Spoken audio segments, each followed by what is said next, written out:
To make this lovely vegetarian appetizer, I have here about 2 tablespoons of oil. I'm going to add about 1 teaspoon of cumin seeds. Now you will need cashew nuts for this recipe, so they kind of just make them more rich and tasty. Now I have here about 6 cashew nuts. I'm just kind of crushing them into smaller pieces so that while tempering it's not too difficult and it doesn't come into your mouth directly.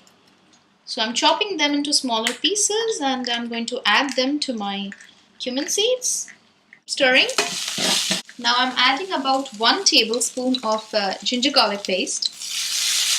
Once it has tempered, I have here some crushed vegetables, so that's green peas and carrots. So I've just boiled them and I've just kind of crushed them into coarse paste. I'm going to add this to my mixture. It's a nice mix. So after about a minute, I'm going to add a teaspoon of salt, half a teaspoon of red chili powder, 1/4 teaspoon of turmeric powder. Mix this well.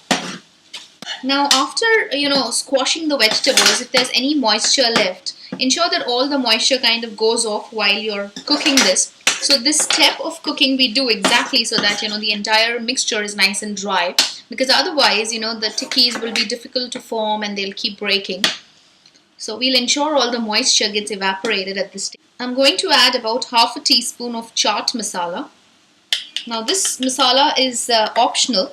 However, it's easily available in any of the Indian stores if you wish. It has to be nice and dry, so if you see any moisture while squashing it, just let it continue to cook at a low flame.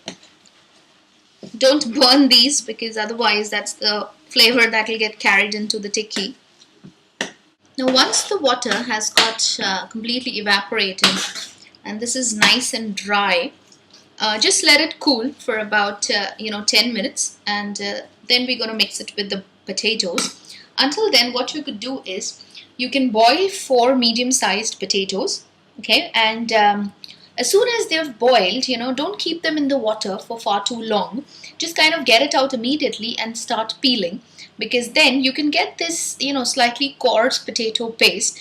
It shouldn't be like really mashed, otherwise it's not going to taste that good. So as soon as it's boiled, just get it out, start peeling, and start grating them if possible. That's the best. So what I have done is I have grated my potatoes and then kind of mixed it up so that just to check if they aren't really raw, but they're absolutely just right. Okay, so you could do this until the mixture becomes nice and cool. Now that that mixture has cooled down, I'm going to add it to my mashed potatoes. Okay. Just mix it with these potatoes. Now at this stage you could actually taste the mixture along with the potato and see if the salt is just right. Okay, what I'm going to do is I'm going to squeeze some lemon juice. You could use lemon powder as well, but I'm just going to squeeze some lemon juice. This kind of helps us get a nice fresh taste, of tingling lemon. So mix this well. So this is ready. We're now going to make the tikki or the patty. You could actually take 1 egg and just beat it up and keep it ready. Okay. Now in case you're a pure vegetarian and you don't want to use the egg, don't worry, you could just use all-purpose flour, that is maida. Just add a little water. Make it a nice, very thin paste, and just dip your tikkis and then dip it into the breadcrumbs. Instead of the egg, we're just going to use the flour in that case. But I'm going to use the egg because I don't mind it. One tip if you're using the egg is add 2-3 droplets of water as well to this. Added some water. I'm just going to beat it again because it's important that it's thin. We don't want the entire egg covering over the tikki because it then kind of makes it a lot of eggy taste. Just add a pinch of salt to this, pinch of red chili powder. Keep this aside. Now it's simple. Just take your potato mixture in your palm and just keep doing this for a bit, until you realize that everything is with it intact and nothing's breaking. Okay, then you can just push it down a little. Okay, make it a little flatter. Now I'm making a proper burger because I'm going to eat this with my burger bun. But you could make smaller ones and just kind of use it as tikkis as well. Okay, so this is the size. Now what I'm going to do is I'm going to dip it in my egg and then dip it in my breadcrumbs and then drop it into the pan immediately.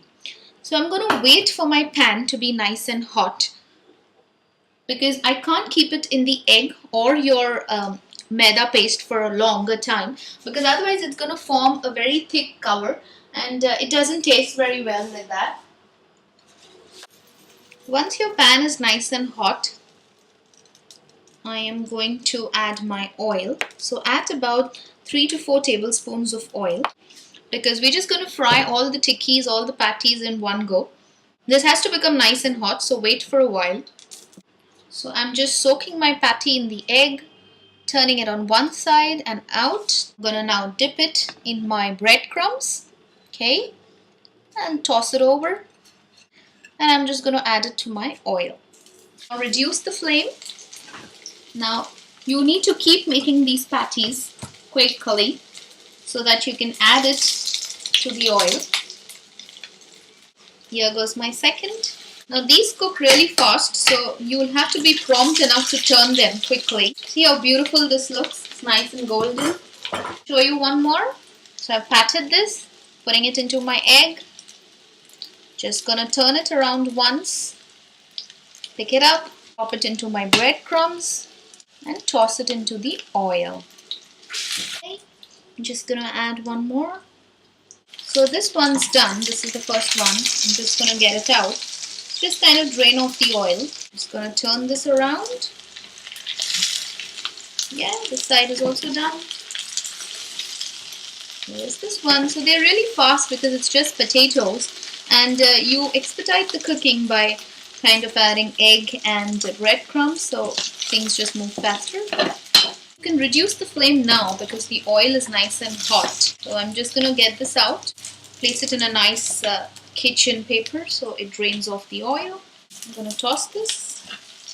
So here is your nice burger. So what you could do is you could bring burger buns, cut it into two, just kind of roast it with some butter.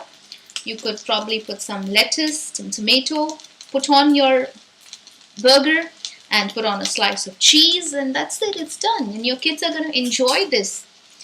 I bet they won't, drag you to fast food centers after this. Someone wrote to me that, this aloo tikki tastes exactly the way it's made in one of the burger chains that we all know of. So it's really that simple. And most importantly, you can make this at home. So, why kind of eat outside food? So I hope you guys enjoyed this. Put it into a nice bun with a slice of cheese and lettuce and enjoy this beautiful vegetable burger. So thank you very much, and hope you guys enjoyed watching this video and you guys will try it out in your homes. And do write to me if in case you want me to really teach you or to cook with you a recipe of your choice. I'll be more than happy because I believe in inspiring a lot of people to cook. And now that I have that kind of expertise, I want to pass it on to everyone. So thank you, and see you again in my next video. Bye-bye.